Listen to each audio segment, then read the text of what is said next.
In today's video, we're going to be talking about automating to scale by building the machine that runs itself. Basically, our mental models in terms of how we're implementing automation, where we're implementing it, and just overall what we're thinking in terms of just having automation as part of our tech stack, in terms of what we're building, in terms of internal systems and also external systems that we're building for our clients, with the mission to basically show our builds raw and real, what it is, the good, the bad, the ugly, to document our mental models that we're using today so that we can scale it up into the future to solve really big problems within businesses and organizations, and also just to call in visionaries, basically people that get what our mission is, and also ultimately just to build a network of cool people doing cool things at the same time. So as usual, this is how I'm automating for scale, and I know that it's only going to change into the future, but this is what we're actively implementing right now. And I've broken this down into 5 simple steps as always, with number 1 being spotting and killing repetitive chaos. I think this one's so super self-explanatory, just saying, hey,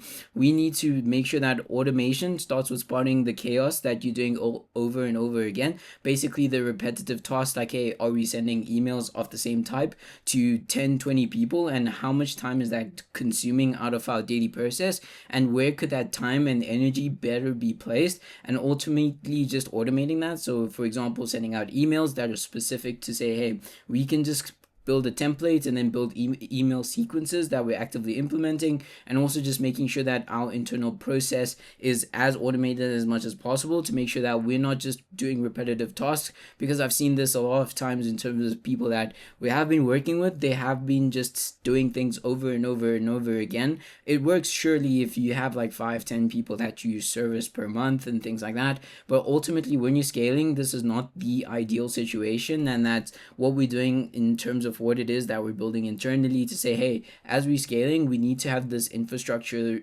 in place in order to say, hey, when we're now servicing 10, 20, 30 people, we have this structure down. And this is why I'm ruthless about cutting that out now. Before I wasn't, and that was probably a thing that I needed to adapt to say, hey, like, to be honest, like, to be totally transparent, it was not the thing that I was saying, hey, let's automate XYZ, but now I'm super bullish in terms of making sure that we're automating processes, because ultimately that slows you down, and that was slowing down us down a lot. And I'm just now saying, hey, we need to automate, and we just need to make sure that we're scaling what it is that we're building on a day-to-day basis. And how I'm actively doing this is mapping out my day, saying, hey, ultimately saying I found what I was manually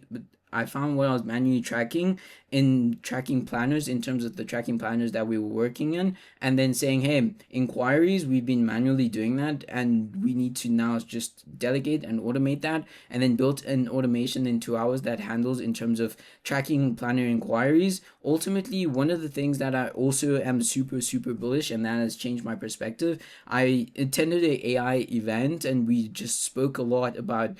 implementing AI into your daily life, how to basically be more productive, and some of those things I did take away a lot with that, and it really helped build the mental models that I'm actively implementing today to say, hey, we need to save as much time as possible so that we can better spend our bandwidth or mental bandwidth in areas that actually push the needle forward, and not saying, hey, we need to do 10-20 things that we're doing over and over again, because ultimately that just wastes time and leads us not to create as much value as we would want to. And saying, hey, save 5 hours a week by automating lead follow-ups with a simple email sequence, which right now we're super bullish and running on. The team right now is ultimately just running email sequences that are super custom to say, hey, we built out this template, and then we have specific fields saying, hey, name, and then we just swap those fields depending on who we're sending it out to, and just running those email sequences that can last for about 10 to 15 days, and then just ultimately just having those, instead of saying, hey, we need to ultimately just have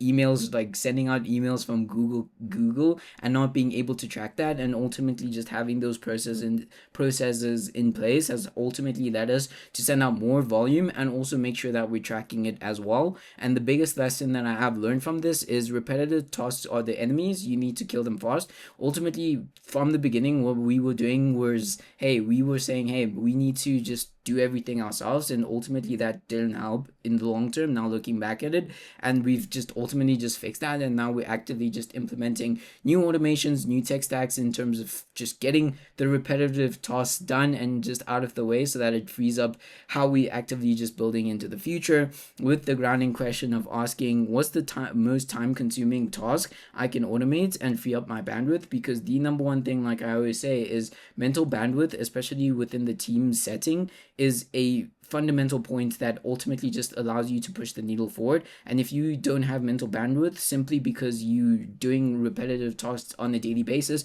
you're just ultimately not going to push the needle or do as much as you possibly can. And that ultimately leads to morale of the team saying, hey, feeling down, because ultimately it doesn't feel like you're getting more things done. Yes, it may feel like you're getting more things done, but are you actually getting more things done? And ultimately just automating this has just helped us in terms of saying, hey, we need to do it in this certain way, which ultimately just leads to the second point, which is picking the right tool stack, which ultimately says, hey, tools are your soldiers, picking the right ones to fight the battle ultimately. And that those that don't break, saying, hey, we need to make sure that the tool stack that we're building is also scalable into the future. So it's not just for today, it's also for the future. And saying, hey, we need to make sure that we spend a lot of time ensuring that we're picking the right infrastructure in terms of tech stack that ultimately allows us to scale into the future, because we don't want to have to rebuild everything once we're at 30 clients a month, and ultimately saying, hey, we need to now break everything down and just ultimately just say, hey, we built it on this because it wasn't scalable. And that is the thing that we don't want to do, because ultimately that wastes a lot of time. And just ultimately just refining the process in terms of that, and saying, hey, what I'm actively doing is switch to Airtable for client tracking, to say, hey, we need to use specifically Airtable for client tracking because that fits into our infrastructure and the tools that we can connect and integrate into. And saying, hey, automated alerts when leads are called, to say, hey, if leads aren't following up in terms of what it is that we're following up on and they turn cold, we ultimately just have alerts for that, and then we ultimately just tracking that. And saying, hey, use make.com or Zapier. Mainly just, I'm a big fan of both, but mainly if I had to pick, I'd say make.com, because it ultimately just gives you a bit more flexibility in terms of what it is that you're automating. But specifically if you're just doing in-house tasks and things like that, Zapier is also another go-to, which is super good. And then which ultimately then allows us to connect my CRM to my calendar, to say, hey, booked calls without lifting a finger, so that it ultimately just runs that automation to say, hey, if someone fills in the form, then the automation runs, and then it automatically just gets added to the calendar, having to not put any input in terms of that. Ultimately just scales the time that I can better put into building the team, or ultimately just building the product, which is the number one thing that I want to focus on each and every single day, to say, hey, I want to actively just either build a team or build a product, or understand how we can best build the product and the team at the same time, and ultimately just for scale, building for scale as well. And the biggest lesson that I have learned here is the right tools are worth 10x are worth 10x more than the wrong ones. And ultimately this means just picking the right tool stack is so important, and you just need to make sure that we're actively just implementing tools in our tech stack that ultimately serve us for now and as we start to scale into the future, with the grounding question of asking, what's the simplest tool I can use to solve my biggest automation headache right now? So hey, do you want to use make.com? Do you want to use Zapier? Just ultimately just understanding what it is that you're specifically building for, because you don't want to just take an automation tool that you saying, hey, everyone else is using Zapier or everyone else is using make.com, but you need to understand what it is that you're actually automating for, and also what kind of level of scale you're going to be building for into the future, and just ultimately just picking the right tool for that. And that's what we're actively implementing right now, which ultimately leads us to the third point, which is automate to elevate. I think this one is also a bit self-explanatory, but it's ultimately just saying, hey, we need to automate what it is that we have, so that we ultimately elevate in terms of how we're building our products, how we're building out the team as well, in terms of freeing up the time for the team to do higher leverage skills, and just ultimately just create leverage within the team and also the product that we're building on a day-to-day basis. Of saying, hey, why this is key is automation's not here to replace me. it's here to make me unstoppable. So it's adding fuel to the fire. We're saying, hey, automation is basically fuel and the fire is us. And we're just basically adding fuel to that fire and saying, hey, we're not replacing us. We're basically we're basically creating leverage in terms of what it is that we're building on a day-to-day basis, and saying, hey, what I'm actively doing to saying, hey, automated data entry so I can focus on closing deals, because you don't want to constantly just say, hey, we need to constantly just do all these manual entries and all these things, when you rather could spend your time on higher leverage skills or higher leverage tasks, which such as closing deals and creating value into the team and also into the product as well, setting up triggers to flag high priority clients. Now I'm on them fast to say, hey, we have high value clients that we have to work with, and ultimately just having them flagged to say, hey, if this meets a specific criteria, they are high priority and we need to get to them straight away. And having these classifications to say, hey, what are you actively building this criteria of a high priority client on? Is it in terms of revenue? Is it in terms of value that they can create? Or what is the specific way that you categorizing this is also super important. Just ultimately just understanding why you categorizing them as why you categorizing them as high priority, and just ultimately just having procedures and systems in place in order to do that. And the biggest lesson that I have learned here is automation handles the grind, I handle the growth, to basically say, hey, we just need to focus on growth. I need to specifically just focus on growing the team and also growing the product in what it is that we're doing, implementing new mental models, new systems, and also just implementing new mental frameworks that we can actively implement into the team, and also how we're building things to learn from our mistakes, and also just to build that feedback loop will be super important. And ultimately just focusing on growth, ultimately over having to focus on constant grind, ultimately just allows us to scale into the future. With the grounding question of asking, hey, what's the high impact work I'm neglecting because I'm stuck on low value tasks? I think Dan Martell puts this pretty well when he says, why would you spend time, if I'm not mistaken, on $100 task when you could be spending your time on a $1 million task? And ultimately just saying, hey, you need to be able to understand what tasks are worth your time, your investments, especially for me to say, hey, I don't need to just go in and input data and just actively just say, hey, I want to input data all day long, because that's not high leverage for me. What's high leverage is rather saying, hey, we need to then be creating deals, we need to be creating value, we need to be pouring more into the product and what it is that we're building, into building relationships as well with all our stakeholders, basically our clients, people that we work with, and also just ultimately just understanding that also unlocks a new level of perspective that guides us into the future, with the point number 4 being super important, which is test, tweak, and repeat, which is self-explanatory as I said itself. But all these things that I'm saying are self-explanatory. It's self-explanatory for me. But yeah, basically saying, hey, why this is key is automation's a beast. We're not gonna lie about that. Automating your processes and tasks ultimately just frees up your time, and you gotta tame it, not just trust it blind. Basically saying you need to ultimately just understand that what it is that you're automating, you need to test it, and you can't just trust it blindly to say, hey, you need to have measures in place to say, hey, we need to actively measure, is this actually working? Is it actually contributing to what it is that we're actively building for? And saying, hey, we built a automation that sends follow-ups. I tested it and sent a 20% reply boost. Did it add value? And how are you tracking that value? How are you able to quantify the time and the cash impact that it has? And ultimately saying, hey,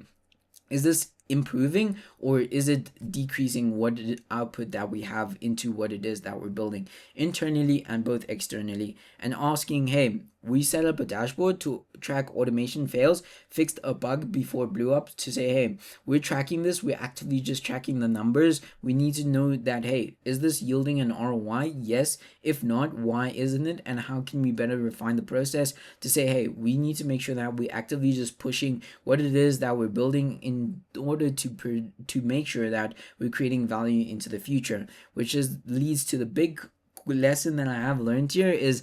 automation's a tool, not a crutch. Keep it sharp. ultimately saying, hey, we need to not use it as a crutch to say, hey, let's just automate every single moving part, because there are some things that are going to need human intervention, that are going to need me to step in and say, hey, some certain aspects we're going to have to step in, and we're not going to just have to trust automations blindly. And that's where having automations as the back end front facing layer, if you understand what I mean, is super important. Just basically saying, hey, where does automation actually fit in a tech stack, and how can we scale it into the future, not just plugging it in blindly, because that is a mistake that I personally believe should not be made, to say, hey, let's just automate every single thing, and then now you've gotten to a point where every single thing is automated, but you now don't understand the data, which ultimately just does not yield an ROI positive output for you in the long term. And I'm super bullish on this, and super,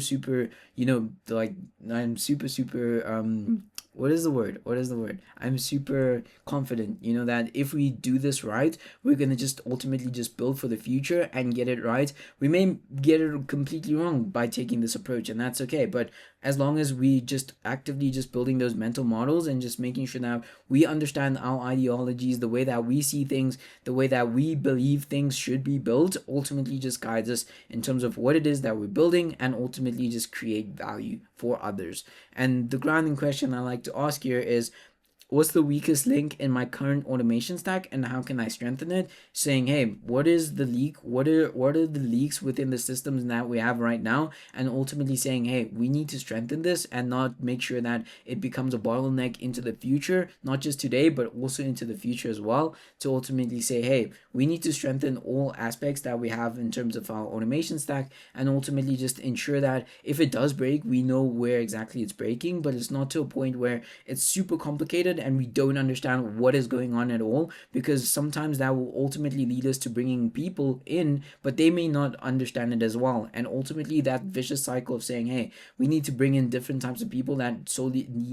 need to understand this data, I think should be taken into consideration as well. And I'm super bullish on trying to actively just implement new procedures and mental models in terms of how we're thinking about this and how we're solving for this, which ultimately leads to the fifth point, which scales and ties everything all together, which is scale the machine, which basically is saying, hey, automation is not just for today. Like I always say, it's how I'm building the machine that runs itself, ultimately freeing up so that we can focus on higher leverage skills, ultimately just build the team, build the company, build everyone within the organization, to make sure that we're saying, hey, we're actively building the infrastructure so that we free up to focus on high leverage skills. And how I'm actively doing this is automated lead scoring. Now my SDR knows who to hit first, to saying, hey, my SDR, not even my SDR, my team, my design team, my build development team needs to understand, hey, this is what needs to be hit first, and how are we actively implementing this into an ecosystem that ultimately just serves us an ROI positive output, and saying, hey, set up reports for clients, which is also super important, just ultimately just adding a bit more extra meat to it, as if you will, to say, hey, we need to generate reports so that they're actively seeing on a month-to-month basis what is going on in terms of their system, and saying, hey, we actively need to implement this, to say, hey, we're getting each and every month we're getting a report to see how the system is functioning. Is it actively creating an ROI, and how can we better refine this process in terms of what it is that we're building, and also for the system as well. Keeps them happy without lifting a finger, saying, hey, we need to remove this so that we can focus on higher leverage skills, which now one of the big things that I've realized is also super high leverage, is ultimately just building relationships, which is super important, because ultimately the more relationships we build, the more value we can create into the future, which is also high leverage, which ultimately I've learned, at least, is every automation is a step towards a business that scales without breaking, saying, hey, we don't want to break anything within the business. Sure, we may get it wrong from time to time, but if it does break, how do we fix it in a way that allows us to still be continually refining and continuously working towards what it is that we're working for, that we continue to have business continuity within what it is that we're building, and we don't slow down, we don't have downtime in terms of saying, hey, we can't handle this because we don't simply don't have the bandwidth for it,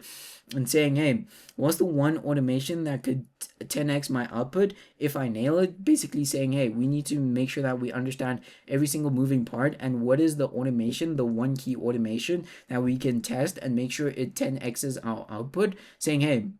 what if the number one task that you spend on a daily basis is sending out emails? Saying, hey, what if we just automated emails? We created a template and then just created an email sequence that allowed us to say, hey, we need to do XYZ 3 emails in a row each and every single day to the team to say, hey, what's the status update? To remind them what is the numbers that we need to be looking at and to generate those reports as well. Even just to say, hey, each and every single day we need to fetch data from our Google Excel sheet and send it directly to our email, so that when we wake up first thing in the morning, we ultimately just see the numbers of what is going on, how are things performing, and ultimately just building that automation stack in order to give us that data that we need, that ultimately guides us in terms of how we're building into the future, not just now, but also just building for the next 5-10 years. And ultimately this is going to change. I'm sure there's a few things that we're going to just hammer down on. We're still in the trenches, like I always say, like we're still figuring this stuff out, and our mental models might change into the future, but at least we have a solid foundation that we can work from. And I'm super bullish that most, if not all of these things, we'll get it right. If not, then we'll just ultimately just refine it and just make sure that we understand from a first principles perspective where we need to improve, where we need to iterate, and where we need to innovate, and ultimately just build the machine that runs on automations, and also just building out custom automations if we need to, which are super important as well, which also gives us a lot of flexibility in terms of just creating custom solutions in terms of what it is that we're building, and ultimately just creating value into the future. And if you guys like this video, make sure to connect with me on X, on LinkedIn, on Instagram, and I will see you guys in the next video.